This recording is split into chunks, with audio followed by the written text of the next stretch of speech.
So that was... At this point, did you know you wanted to stay in the Army as a career? Had you enjoyed your time in Europe and you said, you know what, I think I'm going to go the distance, or? No. I had no idea. It wasn't until after, well,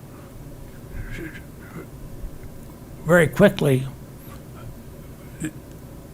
that my appointment to the academy was an alternate appointment. And the principal, if he qualifies, the alternate doesn't get to go. And my principal qualified. So now what do they do with me? And the Army, in its great infinite wisdom, decided to send me to Officer Candidate School. So they sent me down to Fort Belvoir to the Engineer Officer Candidate School. The Army knew they were going to need a lot of second lieutenants over in the Southeast Asia. And so, anyway, in the middle of Officer Candidate School, the war in Japan ended. Now what? Well, they stopped Officer Candidates. They slowed it down, I guess is the right word. But I continued on and graduated end of January of 1945, and here I was now a second lieutenant. So you got your commission. Yeah, and I had and now I also had a principal appointment to the military academy. So what do they do? So they kept me at Fort Belvoir training recruits, and then in July they discharged me from the Army to enter the military academy as a cadet in July 1st, 1946. It was somewhere in there that I sort of liked the Army. Got it. But I knew if I wanted to be an engineer, I damn well had to get a college education. Well, where better to go than to a place that's supposed to train you to be an Army engineer, which is, in this case, West Point. So I went on to West Point and spent 4 years there, obviously, and graduated in 1950. So you got commissioned.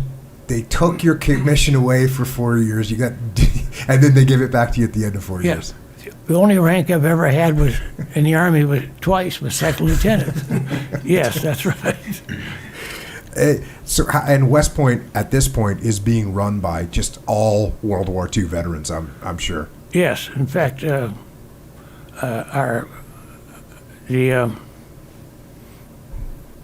our tactical officers were all lieutenant colonels who had been battalion commanders of some sort in World War II in Europe or in the Air Force. In fact, tactical officer of my company, the first 2 years was an artilleryman, and the second 2 years was a Air Force, well, it was U.S. Army Air Corps, became Air Force, lieutenant colonel. So, and then the superintendent was Maxwell Taylor, and the commandant was a guy named Paul D. Harkins, who was Colonel Harkins. He was General Patton's hatchet man, and the deputy commandant was a guy by John K. Waters, who was General Patton's son-in-law. So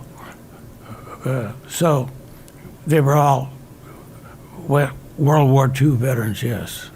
And as were you at the time. That had to be, was that fairly unique, or was there a lot of other guys that were prior enlisted that were coming to West Point? Of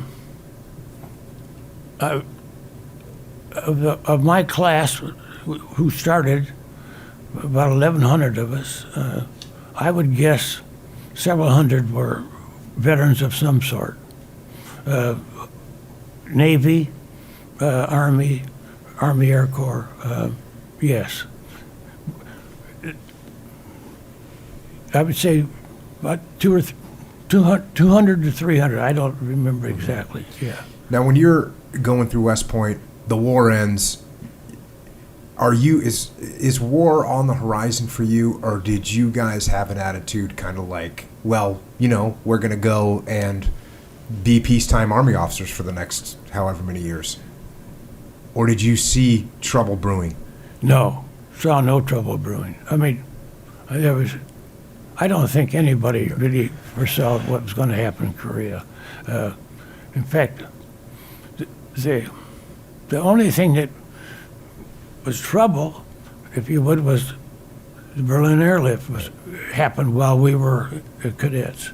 And so we saw that kind of thing, but I guess maybe in our naivety, we figured that nobody was going to pull the plug and really have the Russians attack or vice versa, were we going to do anything.